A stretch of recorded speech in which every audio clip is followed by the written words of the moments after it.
जी तो नाज़रीन सिर्फ 1 किलोमीटर दूर है हम मकबरा जहांगीर से। तो मैं अपनी टीम का शुक्रगुजार हूँ जो सुबह से मेरे साथ मेरे ज़ौक़ की तस्कीन के लिए लाहौर की इन सड़कों पे मटर गश्त कर रही है। Hello sir, how are you? खैरियत से हैं आप? तो नाज़रीन फाइनली हमने टिकट्स ले ली हैं।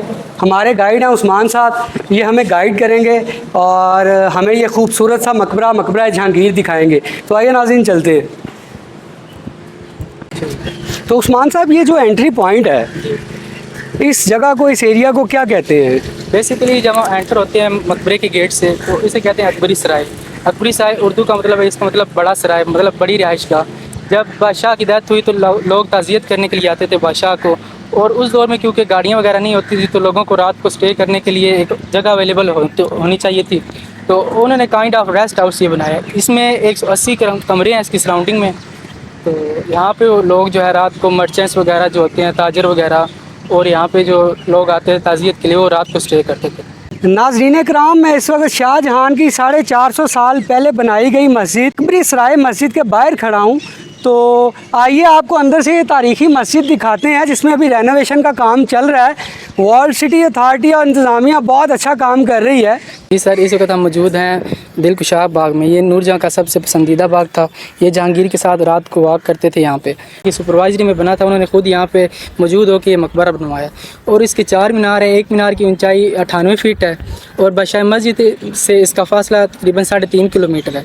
बादशाही मस्जिद के भी 4 मीनार हैं, इसके भी 4 मीनार हैं। अगर यहाँ से किसी एक मीनार पर चढ़ जाएँ तो बादशाही मस्जिद के 3 मीनार नज़र आएंगे हम। I feel the history in the buildings and the history everywhere. You know, seeing the British buildings in Lahore is, you know, good and bad. You know, this wonderful. You know, how many places you visited before this dome? Sir, thank you very much. I have a gift for you. Oh,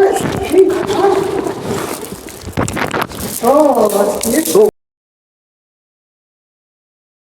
Lahore में शहदरा के मुकाम पे बहुत बुरा एक सैलाब आया था और उस वक्त ये किला 6 से 7 फीट जो है वो डूब गया था पानी में। ये खूबसूरत गार्डन जो है वो कई साल तक दलदल का मंजर पेश करता रहा। हम अब इसके कमरे देखेंगे। इसके सराउंडिंग में 36 कमरे हैं। वो किस पर्पज़ के लिए बनाए गए थे वो आपको बताते हैं। जी इंशाल्लाह। नाज़रीन कराम, इसके सराउंडिंग में टोटल 36 रूम्स हैं। तो उस्मान साहब कह रहे हैं आपको वो दिखाते हैं और उनकी हिस्ट्री के बारे में आगाह करते हैं आपको। तो आइए चलते हैं और वो रूम्स देखते हैं। नाज़रीन कराम, मेरा कैमरामैन आपको दिखा सके अगर ये तस्वीर, तो ये 1990 की तस्वीर है जब शहज़ादा चार्ल्स लाहौर आया था। तो यहाँ पर उनको रिसेप्शन दी गई थी। नाज़रीन हम इस वक्त जा रहे हैं आसिफ जहाँ के मकबरे की तरफ। तो आपको दिखाते हैं आसिफ जान जो कि शहनशाह शाहजहां के ससुर थे। ये साले थे। तो उस्मान साहब बताइएगा प्लीज़, आप लाइट जला के मोबाइल की हमें कुछ बताना चाह रहे हैं, हमारे नाज़रीन को कुछ दिखाना चाह रहे हैं। जी बिल्कुल, ये है हकीक, ये इसकी वे ऑफ आइडेंटिफिकेशन है। ये सुर्ख हकीक है जी।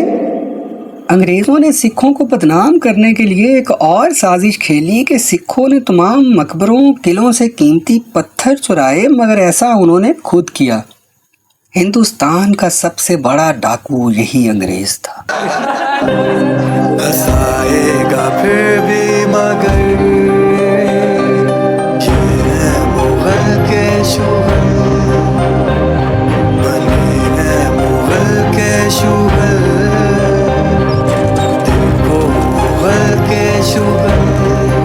लाहौर ये वो शहर है जहाँ बादशाह जहांगीर ने बगावत पर अपने बेटे खिसरो की आंखें निकलवा दी थीं। गुरु अर्जुन देव जी ने इनका साथ दिया था। गुरु अर्जुन देव जी को उन्होंने बहुत अजियत थी इसी शहर में, लाहौर में।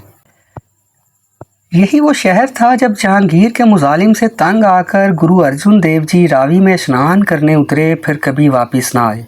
जिस जगह वो उतरे वहाँ महाराजा रंजीत सिंह ने इनकी समाधि बनवा दी, लाहौर शाही किला के सामने।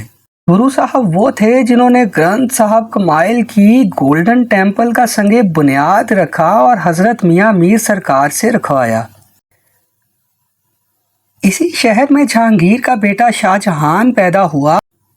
1990 लाहौर में शहदरा के मुकाम पर आया सैलाब इतना शदीद था कि यहाँ शहर लाहौर 5 से 6 फुट डूब गया और ये मकबरा पानी में तकरीबन गर्क होकर रह गया।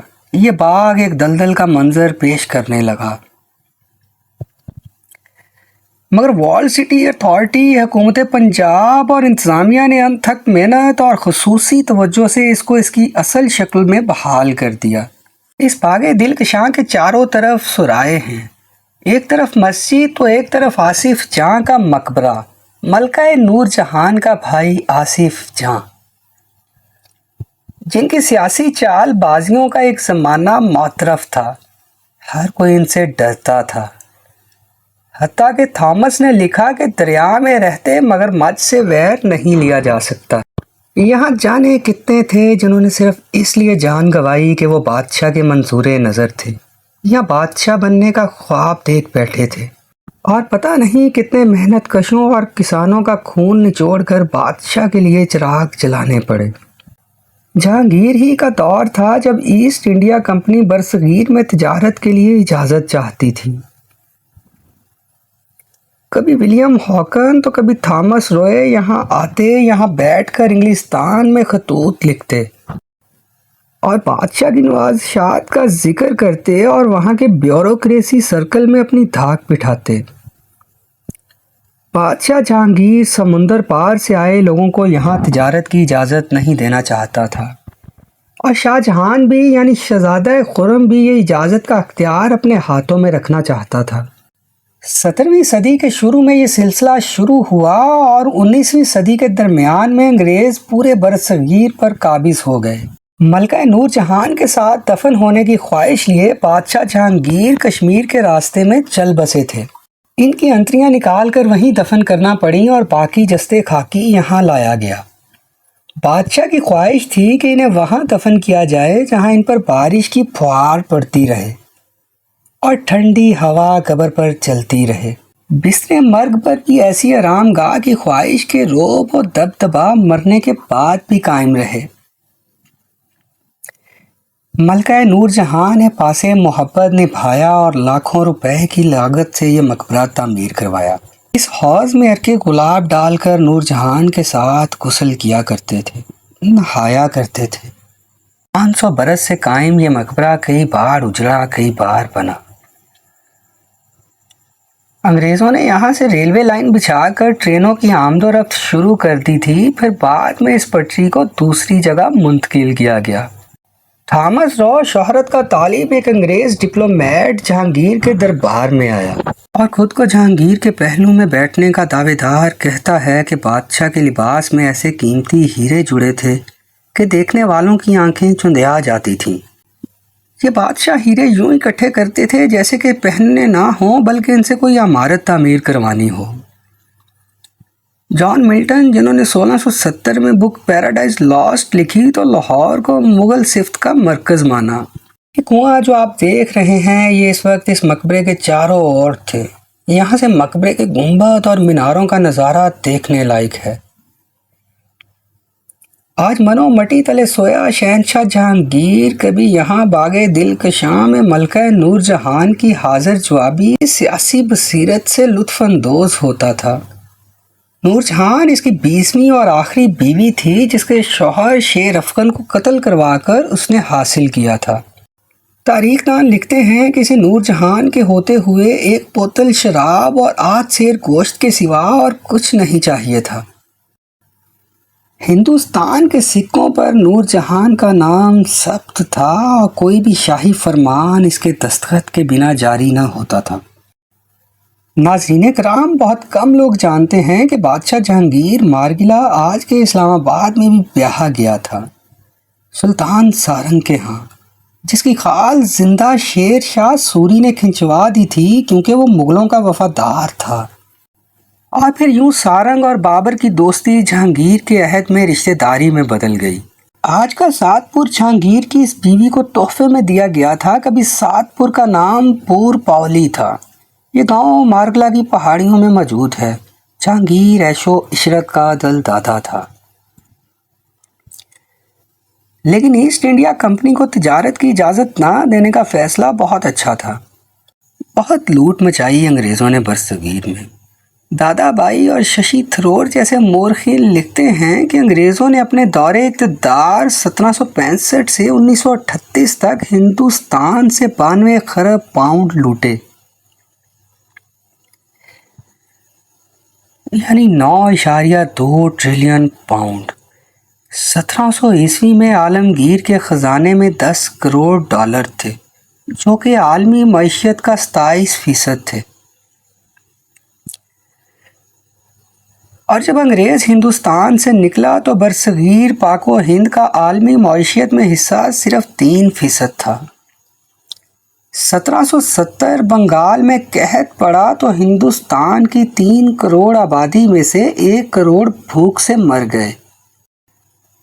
1929 बरसगीर बरामदात के लिहाज से दूसरे नंबर पर आ गया, मगर जुल्म देखिए कि 1900 से 1946 तक एक आम हिंदुस्तानी की फ़ीकस आमदन में कोई इजाफा ना हुआ। यहाँ जहाज़ रानी और श्रीनगर में रेशम का कारोबार तबाह किया गया। बरसगीर की सारी दौलत पहले हिंदुस्तान जाती, जहाँ से 5% सूद पर वापस हिंदुस्तान को दी जाती। 1765 में कलेक्टर्स के ज़रिए जुल्म करके टैक्स इकट्ठा किया गया। जितना टैक्स ईस्ट इंडिया कंपनी इकट्ठा करती, उसका तीसरा हिस्सा इजनास की सूरत में किसानों से लेकर इंग्लिस्तान भेजा जाता था, जहां खुराक की ज़रूरत पूरी करने के बाद जो इजनास बचती वो बाहर बेच दी जाती, बरामद कर दी जाती। नाज़रीन कराम, आपको यहाँ आमिर खान की फ़िल्म लगान तो याद आई होगी। अंग्रेज़ की एक और चाल देखिए। इंग्लिस्तान में काउंसिल पेपर्स जारी किए जाते जो सोने के एवज़ खरीदे जाते थे। जिन लोगों ने बरसगीर के इजनास की तिजारत करनी होती, वो सोने के एवज़ ये काउंसिल पेपर्स ख़रीद कर फिर इनके ज़रिए इजनास खरीद कर आगे बेचते थे।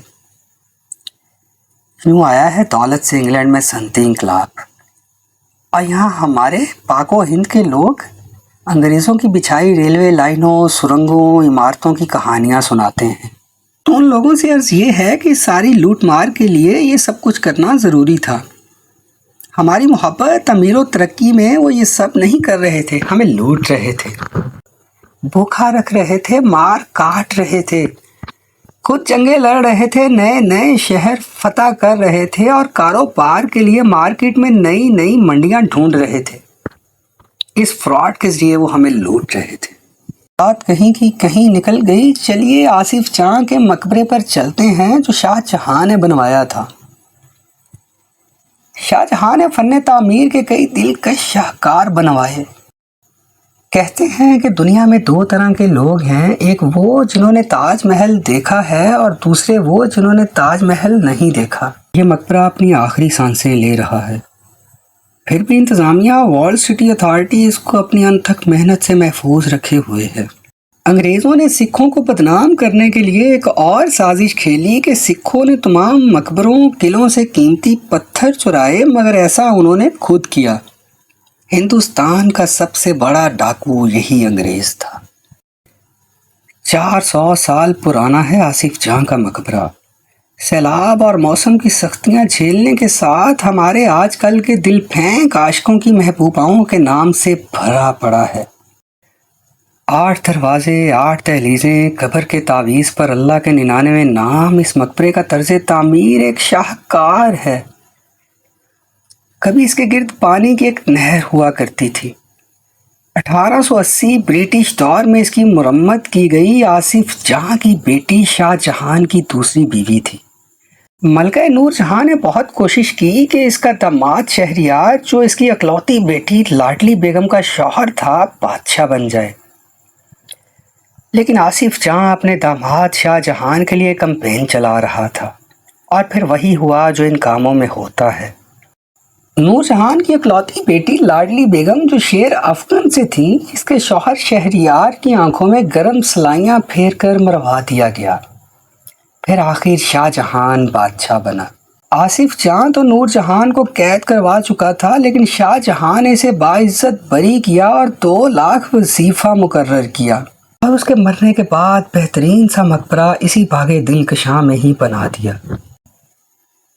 शुक्र है अजीम गुलकारा मलका तरन्नुम नूरजहान की तदफीन कराची में हुई, वरना लाहौरियों ने दोनों के बारे में कंफ्यूज ही रहना था। वैसे शायरा तो मलका हिंदुस्तान नूरजहान भी बहुत उम्दा थी। लाहौर की मोहब्बत में गिरफ्तार रहीं, फरमाती हैं कि हमने खुद को बेचकर सारा लाहौर ख़रीद लिया। तो उस्मान साहब थोड़ा सा हमें बताएं इन मीनारों के बारे में, इनकी क्या तारीख़ है और ये क्या हिस्ट्री से बिलोंग करता है ये एरिया? जी सर, बेसिकली इसका काम जो है 1627 में शुरू हुआ था और जो अमाउंट रिक्वायर्ड थी उस वक्त वो 10 लाख रुपए, यानी कि आज के 1 मिलियन रुपीज़ जो हैं वो इसके रिक्वायर्ड के मुताबिक थी और इसको 10 साल लगे थे मकबरा बनने में। और ये मकबरा शाहजहाँ और नूरजहाँ की सुपरवाइजरी में बना था, उन्होंने खुद यहाँ पे मौजूद होकर ये मकबरा बनवाया। और इसके 4 मीनार हैं, एक मीनार की ऊंचाई 98 फीट है और बादशाही मस्जिद से इसका फासला तकरीबन 3.5 किलोमीटर है। बादशाही मस्जिद के भी 4 मीनार हैं, इसके भी 4 मीनार हैं। अगर यहाँ से किसी एक मीनार पर चढ़ जाएँ तो बादशाही मस्जिद के 3 मीनार नज़र आएंगे हमें। अगर बादशाही मस्जिद के किसी एक मीनार पर चढ़ जाएँ तो यहाँ के 3 मीनार नज़र आएंगे। यानी कि इसकी ज्योमेट्रिकल कंस्ट्रक्शन इतने मज़े की थी कि एक जो मीनार है वो हाइड हो जाता है। वाह, आइए नाज़रीन अब आगे चलते हैं और मज़ीद इसको देखते हैं खूबसूरत से इस मकबरे को।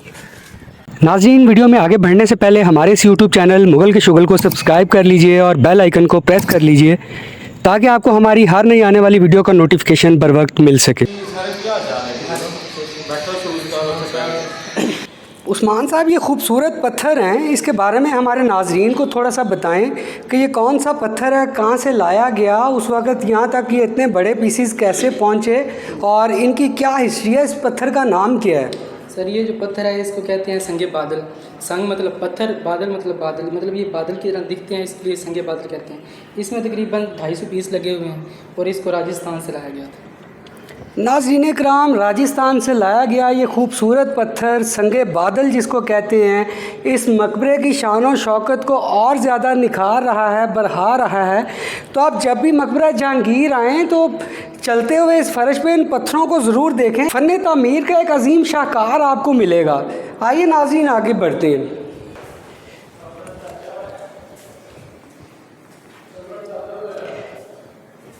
नाज़रीन कराम, बादशाह जब ज़िंदा हों तो आस पास राइट लेफ़्ट कनीज़ें, हाथी और पता नहीं क्या क्या उनके इस्तकबाल के लिए होता है। आज ये आखिरी आरामगाह है शहंशाह जहांगीर की, जिसका अगर आप ये दरवाज़ा देखें तो ये 3x6 का एक दरवाज़ा आपको मिलेगा। तो ये अल्लाह ताला की तरफ से एक निशानी है, उस वाहदाहुल-ला-शरीक रब की तरफ से एक निशानी है कि बादशाहत सिर्फ़ उस अल्लाह की है। आइए अंदर चलते हैं और फातिहा ख्वानी करते हैं शहंशाह जहांगीर की इस आखिरी आरामगाह पे।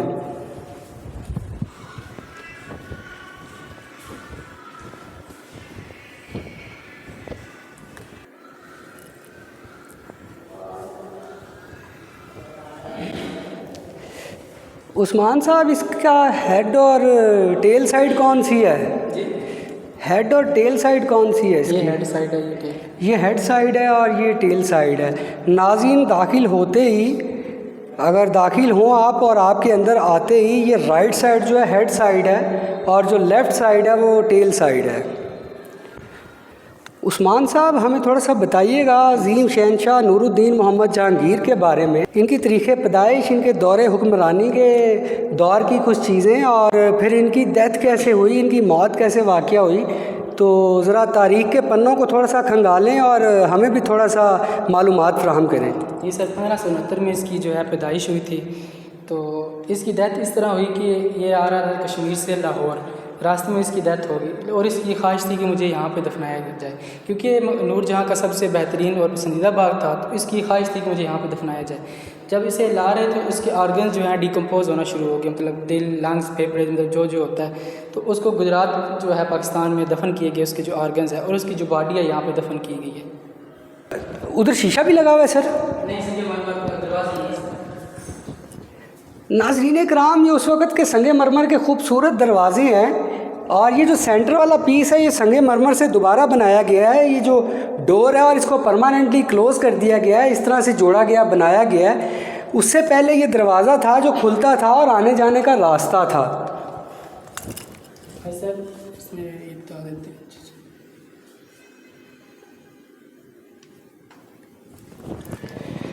उस्मान साहब, इसके अंदर हम देख सकते हैं कीमती पत्थर पड़े हुए हैं और उसके पीछे भी एक दरवाज़ा है, तो इसके बारे में थोड़ा सा हमारे नाजरीन को बताएं। जी सर, ये कब्र की मशरिक वाली साइड से, यहाँ से जब सूरज तुलू होता था, सूरज की जो पहली किरण है ना, वो इस दरवाजे के ज़रिए कब्र पे पड़ती थी और इस पे जो ये पत्थर लगे हुए ये जगमगाते थे। और जो मगरब वाली साइड पे दरवाज़ा है, उसमें मगरब के वक्त जो है सूरज की किरणें पड़ती थी और जो पत्थर है शाइन करता था।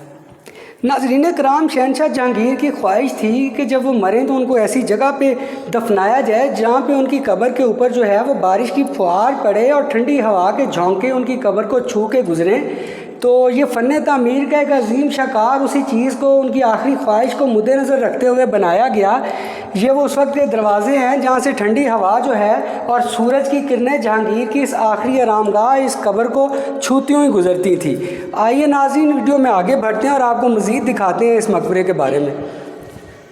उस्मान साहब, ये जो इनकी कब्र पे आखिरी आरामगाह पे पत्थर लगा हुआ है जिस पे ये फूल पत्ते खूबसूरत से बने हुए हैं, इनके बारे में थोड़ा सा हमें बताएं कि ये पत्थर कौन सा है और ये नक्शो निगार क्या इनकी हिस्ट्री है। सर बेसिकली ये जो पत्थर हैं, ये 3-4 किस्म के पत्थर लगे हुए हैं यहाँ पे। इनमें हकीक, नीलम, मरजान और टाइगर जो है वो शामिल हैं।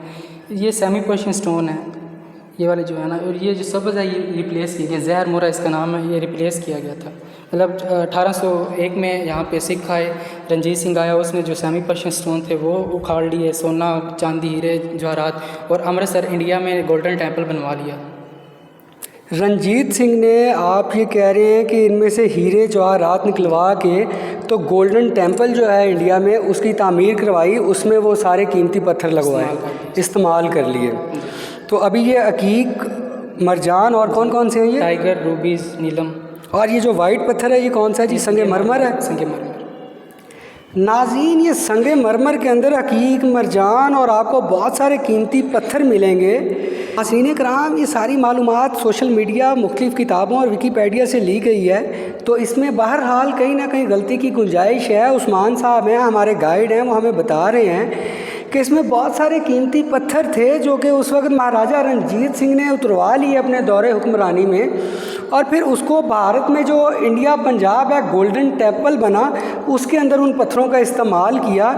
तो बहरहाल तारीख़ है, बड़ी बेरहम है, और इसमें अगर कोई गलती कुताही है तो उसकी भूल चूक के लिए हम आपसे पेशगी माजरत चाहते हैं। तो उस्मान साहब बताइएगा प्लीज़, आप लाइट जला के मोबाइल की हमें कुछ बताना चाह रहे हैं, हमारे नाज़रीन को कुछ दिखाना चाह रहे हैं। जी बिल्कुल, ये है हकीक, ये इसकी वे ऑफ आइडेंटिफिकेशन है। ये सुर्ख हकीक है जी।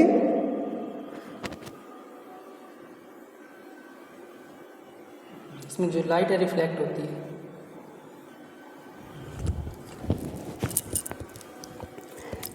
उस्मान साहब, हमारे शहर लाहौर में तो 250 रुपये की हकीक की अंगूठियाँ बिकती हैं। नकली होती हैं? नकली होती हैं।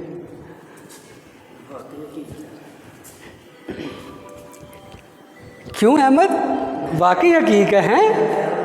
तो ये जो जितने फराडिये बैठे हैं हमारे दरबारों पार्कों के बाहर जो 250 रुपये में हकीक की अंगूठियाँ बेच रहे हैं, यकीनन शहनशाह होते तो वो गैज़ो गज़ब का निशाना बना देते।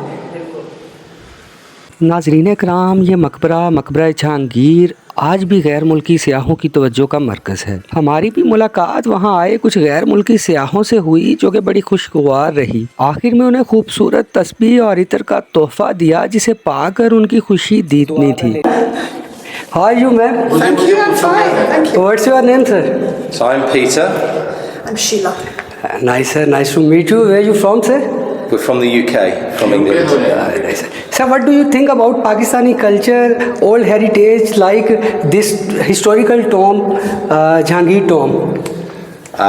So we're at the end of 3 weeks in Pakistan. We have been to forts, we have been to the China border, we have seen monuments, and Pakistan is a beautiful country, and the monuments that we have seen have been looked after. They're very well kept, and the Pakistani people have a pride in the monuments that they have and the history, and I think we can feel that history. Yes, I've done a lot of reading before I came, and I feel the history in the buildings and the history everywhere. You know, seeing the British buildings in Lahore. You know, good and bad. You know, this wonderful. So how many places you visited before this tomb? Just arrived? We've just arrived in Lahore, so this is the first time, our first visit to Lahore. This is the first monument that we have seen. What's plan about your next visit? Well, we're going to India. So we're going to go and see the fort and the mosque and the museum and all of the sites here, and then we go to the Wagah border. Oh, nice. The Wagah border, we go into India. You come here by road? Yes, we We came here. flew from Skardu. We flew from Skardu and then from. Sir, thank you very much. I have a gift for you. Oh, it's really wow. Oh, that's beautiful. ये उठा जरा आगे कौन सी दी है? Gorgeous. You're not involved in this. Ma'am, I think you like it very much, or more for you. Thank you. That's This one, sir, please, more for you. Thank you. नाज़रीन कराम, शहंशाह जहांगीर की मौत के बाद उनकी कब्र के उनकी आखिरी आरामगाह के गिर्द ये कमरे बनाए गए, जिनकी तादाद 36 है, और उस वक्त इसमें 36 उलमा कराम बैठ के कुरान ख्वानी किया करते थे, शहंशाह जहांगीर की मग़फ़िरत के लिए दुआ किया करते थे। तो आइए आगे बढ़ते हैं वीडियो में और आपको दिखाते हैं ये कमरे।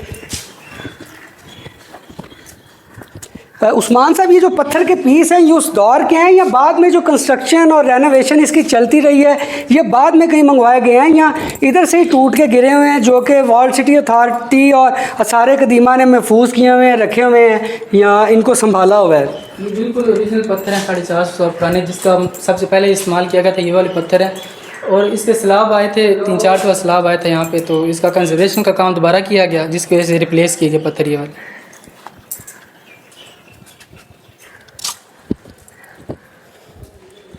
लाहौर में शहदरा के मुकाम पे बहुत बुरा एक सैलाब आया था और उस वक्त ये किला 6 से 7 फीट जो है वो डूब गया था पानी में।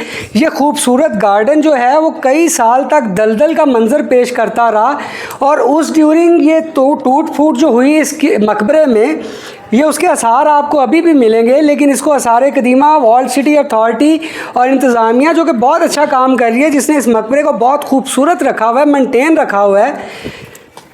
तो ये आपको आज भी उस असली पत्थर जो हैं यहाँ पे देखने को मिलेंगे इन कमरों में, जहाँ पे कभी बैठ के उलमा इकराम कुरान ख्वानी किया करते थे, शहंशाह जहांगीर के लिए उनकी मग़फ़िरत की दुआ किया करते थे।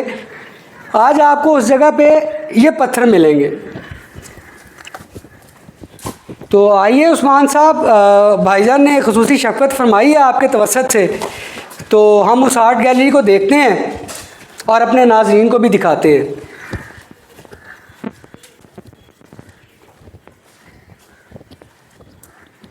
इस मकबरे की कुछ तस्वीर हैं और फिर जैसे जैसे इसकी रेनोवेशन होती गई वो तस्वीर भी इसकी मौजूद हैं। तो आइए आर्ट गैलरी में आपको दिखाते हैं। जी तो नाज़रीन, हम आ गए हैं इस वक्त इस मकबरा जहांगीर की आर्ट गैलरी में। 1988 में 73 में होती है। तो बता दें, 1990 की तस्वीरें जब शहजादा चार्ल्स आया था यहाँ पे, ये वाली। जी नाज़रीन कराम, मेरा कैमरामैन आपको दिखा सके अगर ये तस्वीर, तो ये 1990 की तस्वीर है जब शहजादा चार्ल्स लाहौर आया था। तो यहाँ पे उनको रिसेप्शन दी गई थी और जो है वो कंजर्वेशन की पिक्चर है इसकी। उस्मान साहब, आफ्टर कंजर्वेशन ये है। आए नाज़रीन, मज़ीद आगे बढ़ते हैं। मेरे लेफ़्ट साइड पे इस टेबल के ऊपर ये कुछ पत्थर हैं, उनके सैंपल पड़े हुए हैं। तो उस्मान साहब से जानने की कोशिश करते हैं इनके अबाउट। उस्मान साहब, ये कौन कौन से पत्थर हैं? सर, ये संगे बादल है जो आपको पहले दिखाया था। ये संगे बादिल है जी। उसके बाद ये संगे स्याह पड़ा हुआ है। ये संगे स्याह है। ये और मटेरियल जो है जो इस्तेमाल हुआ है यहाँ पे सीमेंट के तौर पे। अच्छा, ये वो मटेरियल है जो सीमेंट के तौर पे इस्तेमाल हुआ है जो आते हैं बस उनके। अच्छा उस्मान साहब, थोड़ा सा उसके बारे में बताइएगा। ये पुराना सा एक खंडर नुमा मंजर पेश कर रहा है कोई ये इमारत, ये कौन सी इमारत है? इसको कहते हैं बारादरी। ये अच्छा, दोनों साइड पे है, राइट साइड पे भी है, लेफ्ट साइड पे। ये 12 दरिया दोनों साइडों पे है, राइट पे भी और लेफ्ट पे भी। यहाँ पे नूरजहाँ बैठी थी और ज़ेर निगरानी सारा काम देखती थी। उस साइड पे शाहजहाँ, नूरजहान इधर बैठा करती थी और शाहजहां दूसरी बारादरी में बैठ के और अपनी ज़ेर निगरानी सारा काम करवाया करते थे। इस तारीख़ी जो है वो मकबरे का, मकबरे जहांगीर का। नाज़रीन कराम, मैं इस वक्त जहाँ पे मौजूद हूँ, आप मेरी बैक साइड पे वो दीवार देख सकते हैं। इस दीवार की बैक साइड पे पुराना तारीख़ी कब्रिस्तान है और उस कब्रिस्तान से आगे दरिया रावी बहता है। नाज़रीन कराम, ये आसिफ जहाँ के मकबरे के बिल्कुल सामने ये वो मस्जिद है जो कि उस वक्त इस मकबरे को तामीर करने वाले जो मज़दूर थे, लेबर थे, वो यहाँ पे अपनी प्रेयर्स करते थे, नमाज अदा करते थे। और इस मकबरे के चारों तरफ आपको इस तरह के फाउंटेन्स मिलेंगे जिनकी तादाद 4 है। नाज़रीन कराम, वीडियो की तवालत, वक्त की कमी और इस शदीद गर्मी की वजह से और हमें भूख भी शिद्दत से सता रही है, इस वीडियो का यहाँ पे एहतताम करते हैं। इंशाल्लाह रेनोवेशन का काम चल रहा है, जैसे ही कंप्लीट होता है हम आपको एक दफ़ा फिर इस मकबरे की सैर करवाएंगे, इस मकबरे को दिखाएंगे। तो हमें इजाज़त दें। उस्मान साहब, आपका बहुत शुक्रिया सर, ये खूबसूरत सा गिफ्ट, ये तस्बीह आपके लिए हमारी तरफ से बहुत शुक्रिया। तो नाजरीन, मिलते हैं अगली किसी ऐसी ही खूबसूरत जगह और ख़ूबसूरत दास्तान के साथ। तब तक के लिए मुझे और मेरे कैमरामैन अहमद को इजाज़त दीजिए। पाकिस्तान जिंदाबाद, खुदा हाफिज़।